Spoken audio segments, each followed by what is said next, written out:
এমন এক সমুদ্র বন্দর যেখানে হঠাৎ হারিয়ে যায় জাহাজ, বিমান, এমনকি পুরো ক্রুও। কোনো এসওএস নেই, কোনো ধ্বংসাবশেষ নেই, শুধুই রয়েছে রহস্য। আর এই জায়গাটির নাম হলো বারমুডা ট্রায়াঙ্গেল।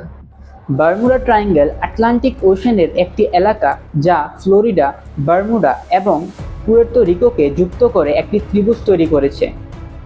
বছরের পর বছর এখানে অসংখ্য জাহাজ, বিমান রহস্যজনকভাবে হারিয়ে যাওয়ারও গল্প শোনা যায়। কিন্তু সবচেয়ে ভয়ঙ্কর বিষয় হলো এর এখনও কোনো প্রমাণ পাওয়া যায়নি।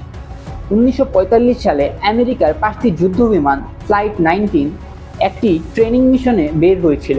কিছুক্ষণ পর পাইলট জানায় তাদের কম্পাস কাজ করছে না। রেডিওতে সর্বশেষবার শোনা গিয়েছিল, আমরা কিছু বুঝতে পারছি না, আমরা কোথায় আছি, সবকিছু অদ্ভুত লাগছে।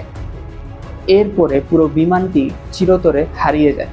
সবচেয়ে অবাক এবং ভয়ঙ্কর বিষয় হলো তাদের খুঁজতে যাওয়া বিমানটিও নিখোঁজ হয়ে যায়। এই রহস্য নিয়ে তৈরি হয়েছে অসংখ্য থিওরি। কেউ বলে এখানে নাকি এলিয়েনদের শক্তি কাজ করে, আবার অন্য থিওরি অনুযায়ী জানা যায় সমুদ্রের নিচে থাকা মিথেন গ্যাস জাহাজ ও বিমানের ভারসাম্য নষ্ট করে তাদের ডুবিয়ে দেয়। অনেকে আবার টাইম পোর্টাল ও অদ্ভুত ম্যাগনেটিক শক্তির কথাও বলেছে। তবে বিজ্ঞানীরা বলেছেন, এটা কি সত্যি কোনো অভিশপ্ত জায়গা? বারমুডা ট্রায়াঙ্গেল আসলে অন্য সমুদ্র এলাকার চেয়ে বেশি বিপজ্জনক নয়। খারাপ আবহাওয়া, শক্তিশালী সাগর স্রোত আর মানুষের ভুল এইসব বেশিরভাগ দুর্ঘটনার কারণ হতে পারে।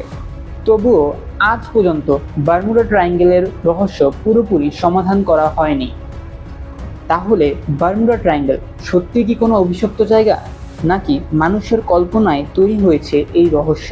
যাই হোক, সমুদ্রের গভীরে এখনও লুকিয়ে আছে অসংখ্য অজানা গল্প।